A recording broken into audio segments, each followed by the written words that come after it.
I cannot believe it, guys. This summer, it all ends. The final part of the Thousand-Year Blood War. The anime I've watched since I was a literal kid. Done. The actual finish line. And I'm not going to talk about it yet, because this isn't a sad video, man. This season of anime is packed and loaded. This might be one of the most stacked anime seasons we've gotten in years. Sequels I've been waiting on, comebacks, one isekai that generally had me in tears on Father's Day, and I mean literally. So we're gonna run the whole lineup first. And the one that's ending, my number one of all time, that one's last, because it earned last. Let's get into it. First up, The World of Otome Games is Tough for Mobs Season 2. My boy Leon is the blueprint. Still doesn't give a damn and still does whatever he wants, especially when he was thrown into a world where men are basically treated like furniture. And he refuses to play along. To be honest, after looking at all the trailers and such, the art style looked a little different, a little shifted. Not that bad, but I'm just praying that they keep up the spice and chaos that makes Leon, Leon. If they keep up that attitude, I'm in for the whole season. Next up, Skeleton Knight and Another World Season 2. This is a nice casual anime with the OP skeleton just venturing out. And I liked how it didn't have the usual isekai trope like the other ones. This dude sticks to his character and does whatever he wants, whenever he wants. But don't forget, the only one there, carrying the whole franchise. Ponta. Ponta, the little green fox mascot. I don't know what he got, but I bet Season 2 is going to be a blast. Maybe. We'll see how it goes. Next up, from Old Country Bumpkin to Master Swordsman is back again with Season 2. This is quite one I generally like. No isekai gimmick, no reincarnation, whatnot. Just an old man whose training was so unhinged, turned him into an absolute monster with the blade. This season, I want to know what's more of the why and how his training works. A little deeper. Maybe he's just that special. I don't know. And I want to see the obstacles that will test him to the absolute limits. This is a little underrated pick. If y'all slept on Season 1, this is your sign to catch up. Alright, baby. The Elusive Samurai Season 2 is also coming. Season 1, with how it started and how it ended, it made me laugh way more than I expected to, and a war-era samurai show should. The small noble kid and his retainer strategizing against the enemy, that's a whole spiel. But, a little different for a kid.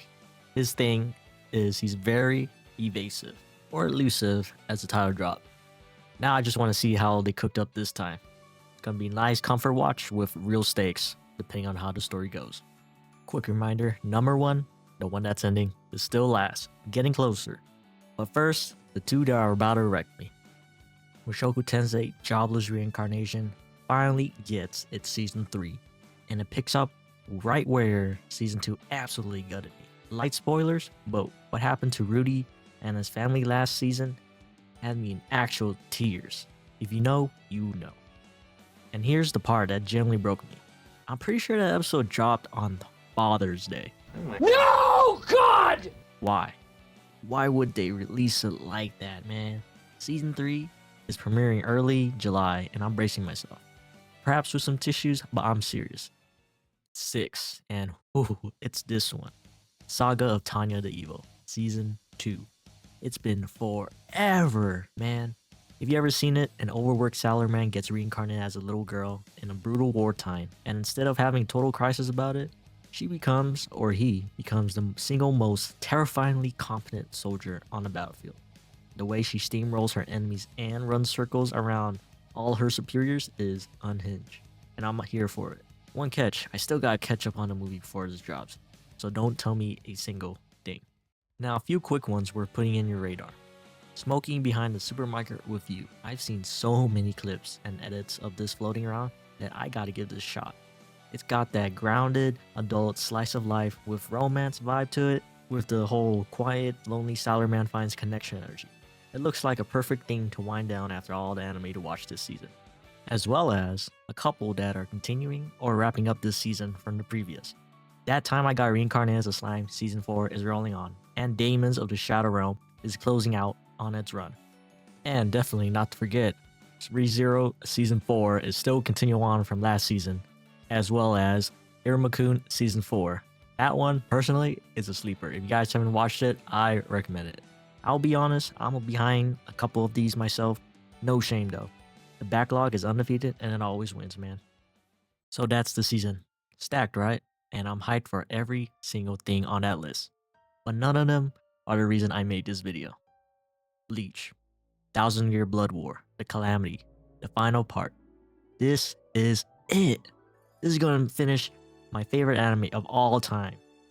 Real talk for a second. A part of my childhood lived with this series. Friday nights, Toonami, the old Cartoon Network block. That was me as a kid. 360 plus episodes of the original run. And when the anime stopped, I didn't. I picked up the manga and read it all the way to the end of the arc. So yeah, I already know where this is going, and I still can't believe I get to finally see this all fully animated. When I got the news that they were finally adapting this last arc, Ichigo, the Shinigami, the Hollows, the Quincy's, all of it, I generally didn't think it would ever happen. For this whole time I waited, 10 years, man. And the first 3 parts they did, they nailed it. The art, the characters, and the lore that I grew up assessing over. And don't forget the OSTs. Don't even get me started. Some of the best music in the entire medium, hands down. So this summer, the show that basically built up my taste in anime crosses the finish line. For me, this is right up there with Naruto Shippuden. It's not just a show ending, man. It's a piece of being a kid finally getting the send-off it deserves. My childhood is graduating this summer, and honestly, it earned the rest. So, that's the whole watch list. Now, I want to hear yours. What are you most hyped up for this season? Drop it below, especially if I slept on something, because my list is never closed. And I don't think it will be. There's so many good stuff out there nowadays. And real quick, before all this stuff drops, I've been wanting to do a full breakdown of what anime had ended last season, especially the ones I've watched, what actually delivered, what flopped, the honest rundown. If that's your kind of video, you know where to find it. I'll catch y'all in the next one.